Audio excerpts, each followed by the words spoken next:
Fala, torcedor do Verdão, Palmeiras que está totalmente preparado para o próximo confronto. Hoje, torcedor, é isso mesmo. Jogão aí contra o São Paulo, fora de casa. Palmeiras vencendo, vai disparar ainda mais na liderança do Campeonato Brasileiro.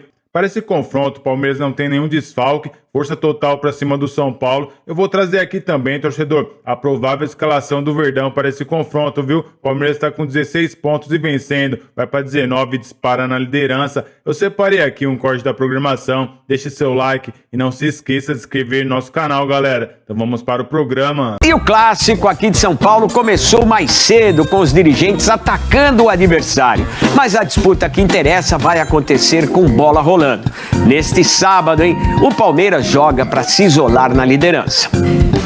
Palmeiras pronto para voltar a campo pelo Campeonato Brasileiro, jogão contra o São Paulo, grande clássico que acontece neste sábado à noite no estádio do Morumbi. Jogo que vai colocar frente a frente o líder da competição, o Verdão, e o vice-líder, que é o Tricolor, com perspectiva de estádio do Morumbi completamente lotado. Lembrando que este será o terceiro clássico entre as duas equipes nesta temporada. Nós temos pouco mais de 2 meses de temporada e São Paulo e Palmeiras farão o terceiro clássico entre si. Nos 2 anteriores, vitória da equipe do Palmeiras pelo Campeonato Paulista. Aliás, o Palmeiras venceu todos os clássicos que fez nesta temporada pelo Campeonato Paulista. Inclusive o Verdão foi o campeão estadual. O técnico Abel Ferreira deve mudar a equipe em relação ao time que bateu o Botafogo no Allianz Parque na última partida do Campeonato Brasileiro. Ele disse, por exemplo, que o Giai, que atuou nas últimas 2 partidas do Verdão, deve voltar ao banco de reservas e o Kelvin deve retomar a posição de titular. Fica a expectativa também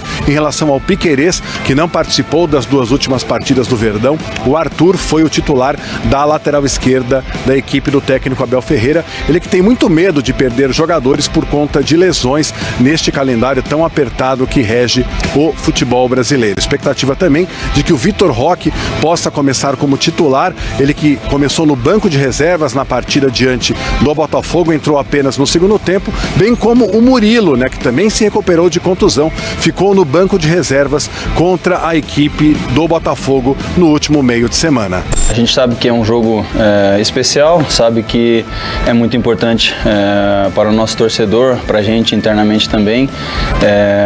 Como você disse, a gente sempre se prepara um pouquinho diferente, tem esse sentimento diferente para um jogo especial assim. A gente vai fazer de tudo para ganhar, para sair lá com os 3 pontos e fazer o nosso melhor trabalho dentro de campo. Lembrando que o Palmeiras exibe uma longa invencibilidade diante da equipe do São Paulo, não perde para o rival desde o ano de 2023, Para vocês terem uma ideia da superioridade momentânea do Palmeiras em relação ao São Paulo, a gente tem que dizer que o Verdão venceu os últimos 5 clássicos contra o Tricolor. Um outro dado interessante em relação ao técnico Abel Ferreira. Ele vai enfrentar o São Paulo desta vez com o 7º treinador diferente desde que ele assumiu o comando do Verdão em novembro de 2020. Isso explica porque o Palmeiras ganha tantos títulos e o São Paulo vive patinando. Espero que esse bate-boca entre os dirigentes não seja transferido para dentro do campo, que a bola role normalmente, com disciplina, com lealdade e aquela velha história, que vença o melhor. Vamos falar de Palmeiras, de São Paulo e Palmeiras com o Flávio Latifi na Alameda Santos. É verdade. Então, olha só. O Palmeiras está jogando assim, mas tem um dilema do Flaco Lopes, porque o Flaco Lopes vem aqui para ser meia e avança para ser segundo atacante. E aqui, para mim, está o dilema. Kelvin, Gustavo Gomes, Murilo, Piquerez. Esse time é um time provável, eu acho que o time vai ser esse. O time pode ser diferente, pode ter Arthur no Piquerez, pode ter Giai no Kelvin, pode jogar o Maurício. Ele vai de Piquerez, né, professor? Eu acho que vai, eu acho que o time é esse aqui. Aí a gente tem o campo 2, que é o time que eu citei, que é o time do São Paulo provável. Que é o time que está jogando, como disse o Sá. O Arias cravou a vaga dele no time, no clássico, na última partida? O Arias estreou contra o Botafogo. O Arias estreou contra o Botafogo. Que foi, depois de 7 jogos, né? Ele estreou contra o Botafogo. Ele estreou contra o Botafogo. E é natural que ele tenha estreado contra o Botafogo, não tem problema nenhum ele ter demorado 6 jogos antes para jogar bem depois no 7º. Tem um processo de adaptação, tem um processo de chegada, zero problema. Salamin Minguim. Abracadabra. Agora sim. Tá do outro lado, atacando pro outro lado, tá vendo? Tá bonitinho, ó. Linha de 4, Danielzinho, Bobadilla, Marcos Antônio, Cauli, vamos chamar isso aqui de 4-3-1-2, que é um formato que na prática não existe nunca, né? Porque o Enzo Dias vai dar a largura por um lado, o Lucas Salomão pode dar pelo outro e vai ter um 3-2-5 atacando. Mas esse aqui é o São Paulo. Repara que tem Danielzinho, Bobadilla, Marcos Antônio, Cauli, que é a ponta de cima do vértice do losango. Vamos ver a provável intersecção disso, que acho que é onde o São Paulo pode ter vantagem. É o que aconteceu em Palmeiras e Vasco. Quando o Flaco vem até aqui, o Arias volta por aqui, o Alan volta por aqui, o Palmeiras pode ter 5 no meio campo. O que aconteceu contra o Vasco? O Flaco avança como segundo atacante, o Arias abre como ponta, o Alan abre pelo lado direito, contra o Vasco foi outra formação, ok? Você passa a ter 4 no meio contra 2. Então o jogo pode se decidir aqui. Claro que eu não estou dizendo que o jogo vai se decidir assim, porque no movimento o Palmeiras precisa ter comprometimento dos jogadores de frente, que são de origem 4 atacantes, 4 com vocação ofensiva. Se esses 4 com vocação ofensiva não participarem do trabalho de fortalecimento do meio campo, o São Paulo ganha o meio campo e ganha o jogo. Ganha o meio campo e ganha o jogo. Agora, claro que tem o que vai acontecer no jogo, né? O jogo não nasce pronto. Não tenho a ilusão de que isso aqui vai acontecer desta maneira. Qual é o antídoto do Abel? Porque ter muito a postura desses caras de frente para ajudar nessa recomposição. Muito compromisso defensivo, especialmente o Flaco. O Flaco não pode ser o segundo atacante, ele tem que ser o quinto de meio. Por outro lado, PVC e Gabriel também, pelo lado do Roger Machado, né? A ideia é ganhar essa superioridade nesse meio de campo, usando esses jogadores técnicos. Mas com o Cauli, Gabriel falou, né? Ele já aciona mais os laterais. O Arias pode não jogar aqui por causa do Lucas Ramon. O Maurício, um ponto positivo, porque o Maurício marca mais que o Arias. Boa. Tá aí as projeções do clássico, né? O que a gente pode pensar, tentar antever, entender a cabeça dos treinadores, essa parte das estratégias é muito legal, né? Eu curto. Eu também vou te liberar, viu, Latifi? Porque você tá aí na pauta, tá na rua, coitado, no meio dos carros. Vou dar um sossego pra esse menino. Mas, Latifi, uma outra coisa de Palmeiras, ontem saiu o sorteio dos grupos, né, da Libertadores. Palmeiras caiu num grupo conhecido, né? Alguns confrontos ali que já estão no radar do Palmeiras há algum tempo. Algum entendimento da diretoria, se foi positivo, como é que eles encararam aí esse grupo? Pois é, Lu, na parte da questão de logística, foi muito bem aceito esse grupo dentro do Palmeiras. O Palmeiras fugiu da altitude, mas vai pegar equipes tradicionais na Libertadores, né? O Cerro Porteño, o Júnior Barranquilla e o Sporting Cristal, apesar da falta de títulos, são equipes tradicionais, né? Então, o Palmeiras comemora ter fugido de altitude e facilitado sua logística, né? Porque vamos lembrar que essa fase de grupos vai ser disputada enquanto estiver rolando o Brasileirão e Copa do Brasil, então ter essa logística facilitada é algo que ajuda bastante. Bom, a gente está vendo ali os grupos, mas daqui a pouco, mais para frente, a gente vai detalhar aí grupo a grupo e falar um pouco do caminho dos brasileiros nessa fase de grupos da Libertadores, e rolou ontem o sorteio da Sul-Americana também. Latifi, obrigada, viu? Vamos ver esse clássico de amanhã. Até segunda-feira. A Páscoa premiada já começou. Aposte, acumule cupons e concorra a um Porsche 911 Turbo, além de outros prêmios.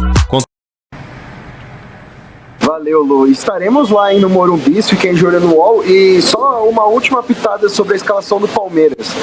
Eu acho muito difícil que o Maurício saia desse time titular, porque ele é o líder em bolas recuperadas no elenco palmeirense. Então mostra que, apesar de ser um meio campista, ele ajuda bastante no setor defensivo e pode ser uma peça-chave no clássico desse final de semana. Então quem sai, Latifi? Sai Alan? Sai Arias? O Alan. O Alan. Então provável. provável. Se fosse antes do jogo contra o Botafogo, era o Arias quem saía do time, né? Seria o Arias. Mas a observação do Latifi é muito pertinente. Sim, ele vai ter essa preocupação, né, da recomposição. Vocês não cogitam o Arias começar no banco, não, em função disso? Não? Não, porque ele fez... Ô Lu, o Palmeiras foi atrás do Arias por conta dos jogos grandes e decisivos. Se ele ficar no banco em um jogo como esse, custando 154 milhões de reais, acho que nenhum torcedor do Palmeiras vai ficar feliz. Ok, você me deu um bom argumento, Latifi. Esse sempre é um bom argumento. Obrigada, querido. Bom trabalho. Até mais. Teve a declaração do Abel, que ele foi perguntado, de fato, né, sobre o jogo. E ele falou que depois daquela partida, parece que a equipe se uniram contra o Palmeiras. O Rui Costa, executivo de futebol de São Paulo, ele foi entrevistado pela ESPN e ele falou do jogo. Ele disse o seguinte, tá aí pra vocês. O nosso adversário ganhou o último jogo por erros crassos de arbitragem. O que a gente não pode ter é o erro crasso de uma mão estendida, de uma solada que quase quebra a perna do companheiro de trabalho e isso passar em branco. Se a arbitragem passar despercebida, então nós teremos um grande clássico. Vai ganhar quem for mais competente. O que não podemos é deixar de ganhar esses jogos por interferência da arbitragem. E Anderson Barros, diretor de futebol do Palmeiras, sempre muito discreto, não costuma aparecer, mas dessa vez apareceu e logo num vídeo institucional. Vamos assistir. Mais uma vez, parar com esse tipo de postura, isso não leva o futebol a lugar nenhum. Vou repetir, extremamente oportunista e extremamente irresponsável quando você traz para um clássico, como disse agora, um grande evento, uma responsabilidade muito grande para uma única pessoa. E por fim, Leila Pereira, presidente do Palmeiras, estava no sorteio da Libertadores lá no Paraguai e também falou sobre essa treta toda. Ela disse para a ESPN, isso do São Paulo é para criar pressão e isso não vai funcionar mais. Se queremos evoluir, temos que parar com essas manias. Falaram que nós, mulheres, somos histéricas. Esses homens estão muito histéricos. Baixa a bola, tá? Então foi a resposta da Leila. Eu quero as informações do Latifi e aí a gente debate tudo isso. Latifi, o lado do Palmeiras nessa história. Valentim já falou, né? O São Paulo até curtiu, falou, a gente acabou provocando um posicionamento oficial, institucional do lado de lá. E como é que tá o Palmeiras nessa história? O Palmeiras também tá agindo nos bastidores, aliás, sabe fazer isso muito bem. A Abel usa muito desse artifício e também respondendo aí o Rui Costa através da fala do Anderson Barros e da Leila também. Pois é, Lu, essa fala do Rui Costa incomodou muito internamente, né? Tanto é que a gente viu tanto Anderson Barros quanto Leila Pereira falando sobre o tema, e o principal ponto de indignação do Palmeiras nesse caso é o histórico recente do confronto entre Palmeiras e São Paulo. Se a gente pegar o recorte dos últimos 5 clássicos, o Palmeiras venceu os 5, e se a gente estende para os últimos 11, o Palmeiras não perdeu nenhum. Então, na visão do Palmeiras, o São Paulo está pressionando a arbitragem, sendo que nos últimos outros confrontos o São Paulo levou a pior, e não dá para falar que em todos eles o São Paulo foi desfavorecido pela arbitragem. E agora o Palmeiras entende que esse movimento é justamente para colocar uma pressão e mudar a opinião do árbitro em lances capitais. Por isso vimos Anderson e Leila falando antes do jogo. Mas assim, acho que... Mas aí ele usa um discurso de que estão contra o Palmeiras. Mas o Abel não falou do São Paulo. Eu acho que tem coisas que é importante a gente colocar cada coisa no seu lugar. Eu citei, inclusive, ele foi perguntado, né? Não foi do nada que ele falou.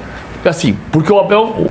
Eu não entendo que o Abel está falando do São Paulo. Tanto que o Latifi falou ontem que o Abel falou que houve um movimento de clubes, uma campanha de clubes, e com isso eu não concordo, e ele fala ele se refere o Palmeiras se refere a Flamengo e Corinthians, não se refere ao São Paulo.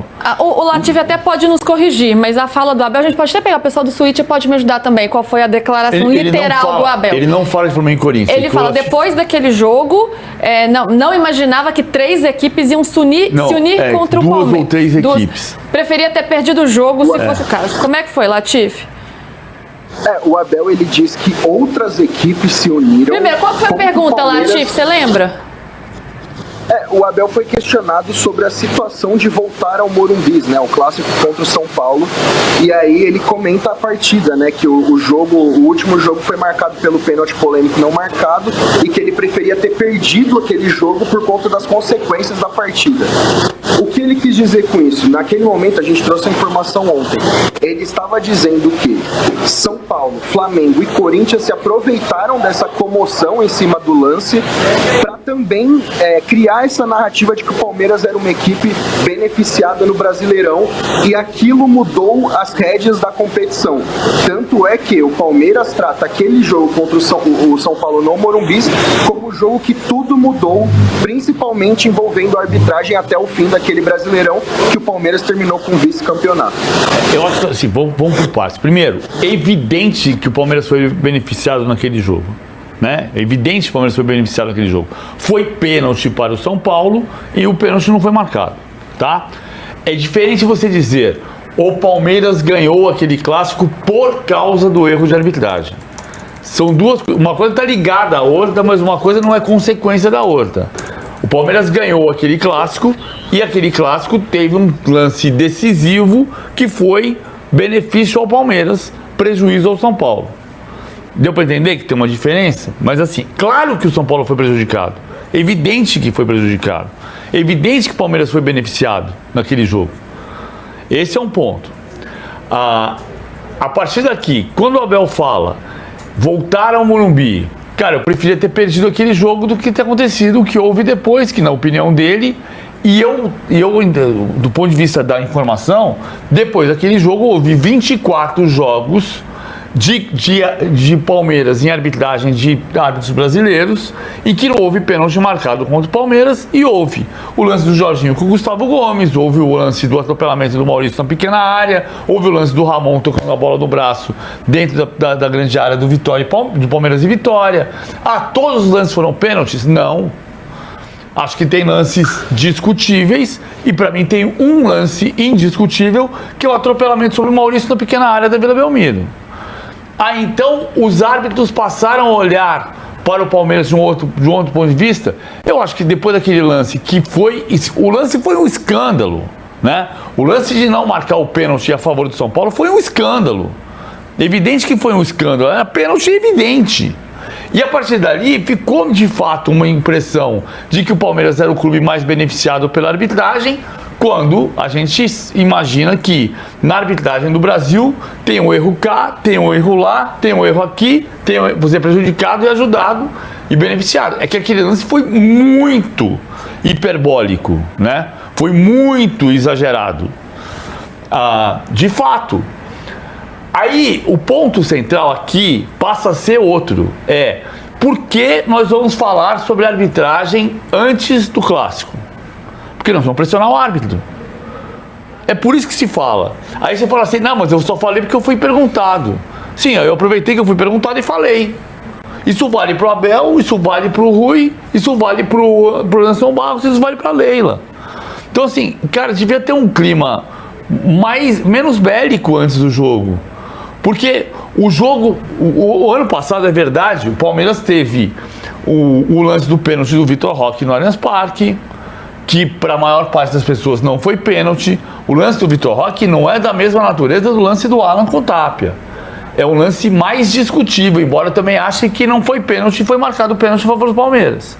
Também acho que o Palmeiras foi beneficiado naquele jogo da semifinal do Paulista. Mas são lances diferentes. O lance do Tapia com o Alan é um lance absurdo. Mas não significa que o Palmeiras tem um complô a favor da arbitragem. Então, o favor ao futebol seria: vamos deixar o jogo acontecer?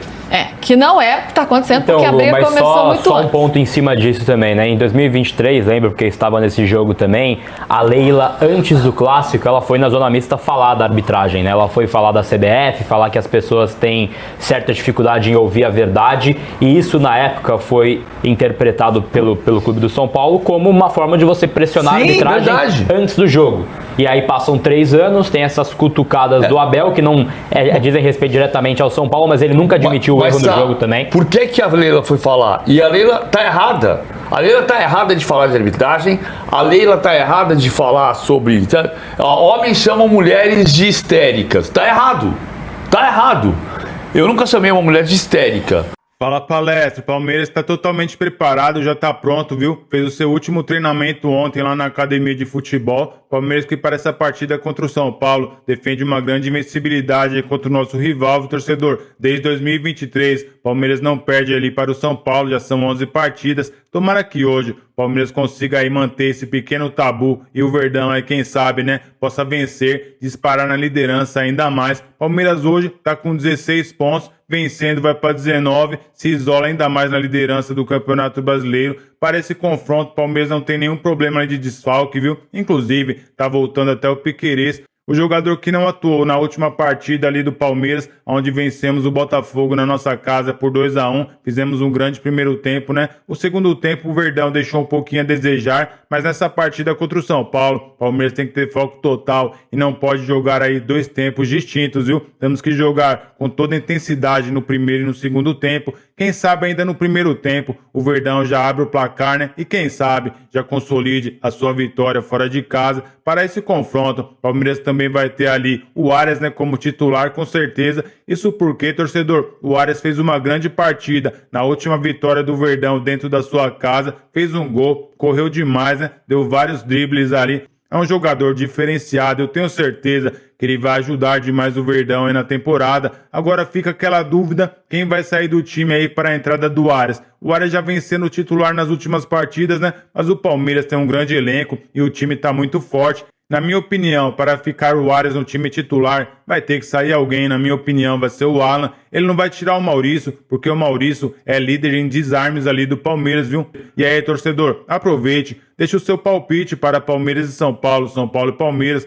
Jogo que vai ser realizado hoje lá no Morumbi, às 21 horas. E eu vou ficando por aqui. Deixa o seu like e não se esqueça de se inscrever no nosso canal. Então até uma próxima.